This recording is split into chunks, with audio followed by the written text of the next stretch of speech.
Student, आज हम लोग क्लास 9 के इकोनॉमिक्स में पीपल एज अ रिसोर्स पढ़ने जा रहे हैं। मैंने पिछले वीडियो में इससे रिलेटेड आपको कुछ इम्पॉर्टेंट डेफिनेशंस के बारे में बताया था और आज हम लोग इस चैप्टर को पढ़ेंगे। तो स्टार्ट हम लोग करेंगे पीपल एज अ रिसोर्स के डेफिनेशन से कि इसका डेफिनेशन ये है कि ये एक ऐसा नंबर ऑफ वर्किंग पीपल है जो कि हमारे यहाँ प्रोडक्टिव स्किल्स और एबिलिटीज़ को रखता है। अब यहाँ पर एक चीज़ गौर करने वाली बात है कि पीपल को हम लोग जनरली पॉपुलेशन से रिलेट करते हैं। तो किसी भी देश में ज़्यादातर समय ये मान के चला जाता है कि जो पॉपुलेशन होता है वो एक निगेटिव साइड से, बहुत ज़्यादा पॉपुलेशन इसका मतलब कि बहुत ज़्यादा बेरोज़गारी है, बहुत ज़्यादा गरीबी होगी। लेकिन यहाँ पर हम लोग उसके पॉजिटिव एस्पेक्ट्स को पढ़ेंगे कि किस तरीके से पॉपुलेशन जो है हमारे लिए बहुत ही ज़्यादा इम्पॉर्टेंट है हर एक व्यू से। तो यहाँ पर जो पीपल है इसके साथ एक वर्ड यूज़ किया गया रिसोर्स, यानी कि पीपल जो है वो रिसोर्स है, हमारे लिए एक संसाधन है। इसका मतलब ये है कि ये हमारे ज़रूरतों को पूरा करने का एक जरिया है। तो यहाँ पे ये जो पीपल है वो एक वर्किंग पीपल है, यानी कि जो एज है आपका 18 से जो वर्किंग स्टेट आपका स्टार्ट होता है वो आपका एज है।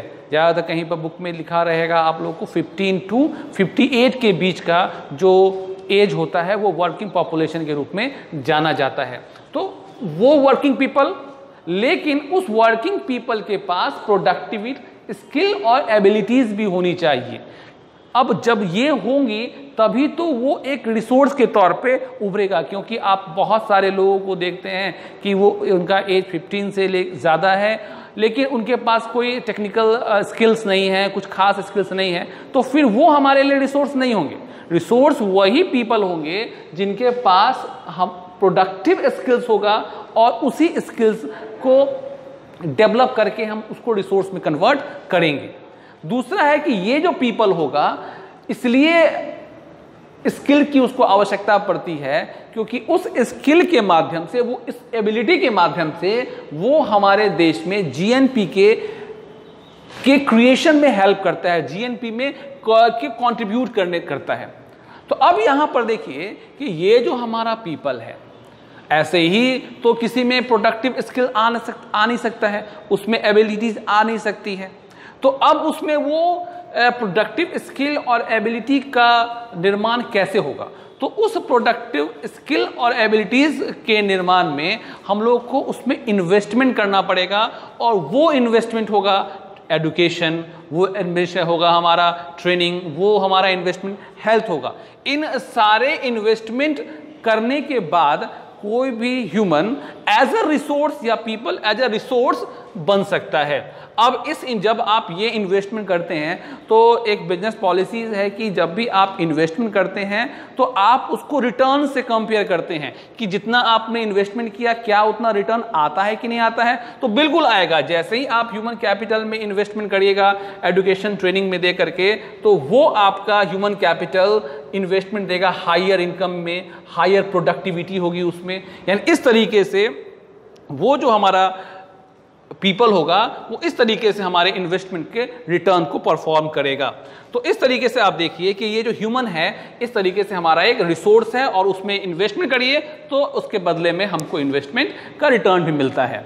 इसको आपके बुक में दो छोटी सी स्टोरी के माध्यम से समझाया गया है कि एक है स्टोरी ऑफ शकल और दूसरा है स्टोरी ऑफ विलास। इसको मैं थोड़ा सा समझाऊं ताकि आप लोगों को ये समझ में आए कि क्यों स्किल और एबिलिटी का होना आवश्यक है और क्यों उस स्किल और एबिलिटीज के माध्यम से कोई व्यक्ति देश के जीएनपी में योगदान दे सकता है।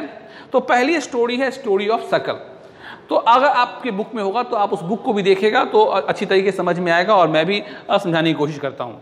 तो यहाँ पर दो फ्रेंड हैं, विलास और शकल, दोनों सेम गांव में रहते हैं और सेम गांव में रहते हैं। जो शकल की जो माँ है शीला, वो अपने घरेलू कामों को देखती है और उसके जो पिता हैं उनका नाम है बूटा चौधरी, वो एग्रीकल्चर फील्ड में काम करते हैं।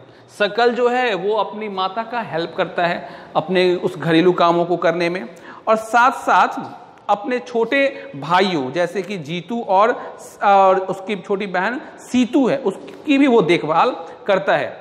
उसके जो एक अंकल हैं, एक श्याम, वो अभी हाल फिलहाल मैट्रिकुलेशन पास किया है उन्होंने, लेकिन वो कोई काम नहीं करते हैं, वो घर में बिना जॉब के बैठे हुए हैं। अब यहाँ पर देखिए कि ये जो श्याम है उसके पास एजुकेशन है, but they are not performing as a resource, क्योंकि बैठा हुआ है, उसके पास कोई काम नहीं है। एजुकेशन है लेकिन उसका बेहतर ट्रेनिंग नहीं है, इस कारण से वो एक रिसोर्स के रूप में कन्वर्ट नहीं हो पाया। अब क्या होता है कि अब वो जो शक्ल है वो अपने गांव के स्कूल को ज्वाइन करता है, वहां पर पढ़ता है, ठीक है, और धीरे धीरे अपने प्राइमरी एजुकेशन को पूरा करके हायर सेकेंडरी की तरफ बढ़ता है और अपनी पढ़ाई को वो कंटिन्यू रखता है। और उसकी इस पढ़ाई में उसके माता पिता का भी सहयोग मिलता है। माता पिता उसके लिए लोन लेकर के उसके लिए वोकेशनल कोर्स में एडमिशन दिलाते हैं, कंप्यूटर के कोर्स में मतलब एडमिशन दिलाते हैं, जिस कारण से क्या होता है कि वो उसके स्किल, अब एजुकेशन तो मिला, अब वोकेशनल कोर्स यानी ट्रेनिंग स्टार्ट किया हुआ, उसका ट्रेनिंग स्टार्ट हुआ, जिस कारण से वो एक better people as a resource create हुआ। अब आप देखिए धीरे धीरे उसमें और ज़्यादा ट्रेनिंग्स की सहायता से उसमें और ज़्यादा निखार आया और वो एक अच्छे से जॉब में, अच्छी सी जगह पे जॉब लग गई, उसकी प्राइवेट फॉर्म में जॉब लग गई, नए नए तरह का सॉफ्टवेयर डेवलप कर रहा था और अपने फॉर्म को बेहतर सेल दे रहा था। तो ये देखिए कि उसके रिवॉर्ड में उसको प्रमोशन मिला। तो ये स्टोरी बता रहा है, ये इस स्टोरी के माध्यम से आप ये समझ सकते हैं कि किस तरीके से उसमें एजुकेशन था, हेल्थ भी अच्छी थी, तभी तो वो अपने पढ़ाई को अच्छी तरीके से कंटिन्यू कर पाया और जिसके कारण से उसका रिटर्न क्या मिला, उसको हायर इनकम मिला। उसके जहां वो काम कर रहा था उसकी प्रोडक्टिविटी उसकी बढ़ी, जिसका रिवार्ड उसको प्रमोशन के तौर पे मिला। तो आप देख सकते हैं कि किस तरीके से एक पीपल में जब हम लोग इन्वेस्टमेंट करते हैं तो उसका फल हमको मिलता है। दूसरी स्टोरी विलास की है। पहले ही मैंने बताया कि विलास और सकल दोनों एक गांव में ही रहते हैं, लेकिन अब यहाँ देखिए वो जो विलास है वो 11 इयर्स ओल्ड का है, लगभग बराबर ही। विलास के जो पिता हैं महेश एक मछली मारने का काम करते हैं। कुछ दिनों के बाद उसके पिता की मृत्यु हो जाती है। तो अब पिता की मृत्यु हो गई तो अब घर में जो पैसे आ रहे थे वो आने बंद हो गए। तो उसके लिए उसकी माता ने उसके पिता के काम को आगे बढ़ाया और वो मछली मारती थी एक लैंड ओनर्स के यहाँ और उसको ले जाके मंडी में बेचती थी और दिन में वो 150 रुपये तक के मछली को बेच के कमा लेती थी। अब क्या हुआ, यहाँ तक तो फिर भी ठीक था कि चलिए पिता के काम को उसकी माता ने आगे बढ़ाया और इनकम का सोर्स स्टार्ट रहा। लेकिन अब दूसरी कहानी यहाँ शुरू होती कि विलास का जो हेल्थ है वो अच्छा नहीं है। विलास जो है वो एक आर्थराइटिस का पेशेंट है, इसका मतलब कि उसको पैरों के जोड़ों में दर्द रहता है, जिस कारण से क्या होता है कि वो चलने में उसको तकलीफ होती है। क्योंकि माता के पास उतना पैसा नहीं है जिससे कि वो उसको डॉक्टर को दिखला सके, तो वो उसकी मदद नहीं कर पाती है। अब क्या होता है कि वो इस कारण से क्या होता है, कभी कभार स्कूल नहीं जा पाता है, तो उसकी पढ़ाई हो गई डिसकंटिन्यू हो गई, यानी कि पढ़ाई जहाँ थी वहीं पर रुक गई, वो पढ़ाई में उसकी कंटिन्यूटी नहीं बन पाई। और क्या हो रहा था, विलास जैसे सकल अपने घर के कामों में मदद करता था, विलास भी अपनी माँ के कामों में मदद कर रहा था। तो कुछ दिन के बाद क्या हुआ, उसकी विलास की माँ की भी तबीयत खराब हो गई। अब क्या हुआ कि जब उसकी माँ की तबीयत खराब हो गई तो अब उसको भी विवश होना पड़ा कि माँ के काम को वो आगे बढ़ाए, यानी कि अब वो भी मछली बेचने का काम शुरू कर दिया। इस कारण से क्या हुआ कि उसकी पढ़ाई अब वहीं पर रुक गई, पढ़ाई भी रुक गई, यानी कि जो इन्वेस्टमेंट उसमें होना चाहिए था वो इन्वेस्टमेंट हुआ नहीं, ना एजुकेशन हो पाया, ना उसका हेल्थ सही रह पाया। इस कारण से क्या हुआ कि उसमें इन्वेस्टमेंट हुआ नहीं। तो जब इन्वेस्टमेंट होगा नहीं तो फिर रिटर्न आपको मिलेगा नहीं, तो उसका परिणाम हो गया कि वो हमेशा से उसी कम इनकम में उसको अपना गुजारा करना पड़ा। तो इससे अब आप समझ सकते हैं कि किस तरीके से पीपल को एज अ रिसोर्स बनाने में हमारे लिए एजुकेशन और हेल्थ का योगदान है। तो अब आप ये समझ पाए होइएगा कि कैसे हमारा पीपल एज ए रिसोर्स बनता है। अब आपका मैं कुछ देश का एग्जांपल आप अगर ले सकते हैं, जैसे जापान का एग्जांपल ले सकते हैं कि जापान अपने यहाँ ह्यूमन रिसोर्स में बहुत ज़्यादा इन्वेस्टमेंट करता है। आपको पता ही होगा कि जापान में हमेशा भूकंप आते रहता है, लेकिन वहाँ के लोग उस भूकंप से को भी झेलते रहते हैं। कभी भूकंप आया, कभी सुनामी आया, लेकिन वहाँ जो ह्यूमन है वो उन्होंने अपने स्ट्रक्चर को इतना अच्छा डेवलप करके रखा है कि ना उनको भूकंप के आने से कोई प्रभाव पड़ता है, ना ही सुनामी के आने से प्रभाव पड़ता है, और उनका जो प्रोग्रेस है वो बनते जाता है, बनते रहता है, बनते रहता है। अब उसी का एग्जांपल अब आप दूसरे देश से ले लीजिए जो बहुत पुअर कंट्री हैं, पाकिस्तान हो गए, श्रीलंका हो गए, जहाँ पर कि एजुकेशन हो गया, खुद हमारा इंडिया भी आप ले सकते हैं कि जहाँ पर एजुकेशन और हेल्थ पे काफ़ी कम खर्च किया जाता है, जिसके परिणाम ये होता है कि हमारे यहाँ पीपल को एजुकेशन होता है, लेकिन उनके पास प्रॉपर ट्रेनिंग के अभाव में क्या होता है कि उस एजुकेशन का वो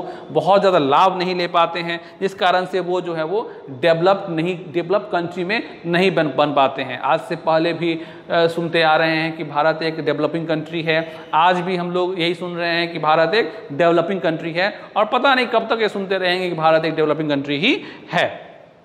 तो इसके लिए आपको जो भी कंट्री है जो कि रिच और डेवलप्ड है, वो अपने यहाँ एजुकेशन और हेल्थ पे सबसे ज़्यादा खर्च करती है। अगर आप अपने इंडिया में देखिए तो हम लोग पूरे जीडीपी का मुश्किल से 2 से 2.5% ही एजुकेशन पे खर्च करते हैं, जिसका परिणाम ये होता है कि ना हमारे स्कूल में, जो सरकारी स्कूल है, ना वहाँ पे कोई मूलभूत सुविधाएं हैं जिसके बच्चे वो पढ़ सकें, और वो ज़्यादातर अनट्रेन्ड रह जाते हैं, जिस कारण से हमारा जो पीपल है एज अ रिसोर्स कन्वर्ट नहीं हो पाता है। तो आप लोगों को समझ में आ गया होगा इस जो टॉपिक है पीपल एज अ रिसोर्स, कि किस तरीके से पीपल को एज अ रिसोर्स हम लोग बना सकते हैं। अगले वीडियो में हम लोग economic activities by man and women पढ़ेंगे, और तब तक आपको जो PDF भेजा जा रहा है उसको आप पढ़िए, और अगर कोई डाउट होता है तो आप डाउट क्लियरिंग नंबर पे कॉल करके आप डाउट क्लियर कर सकते हैं। तब तक के लिए thank you and good bye.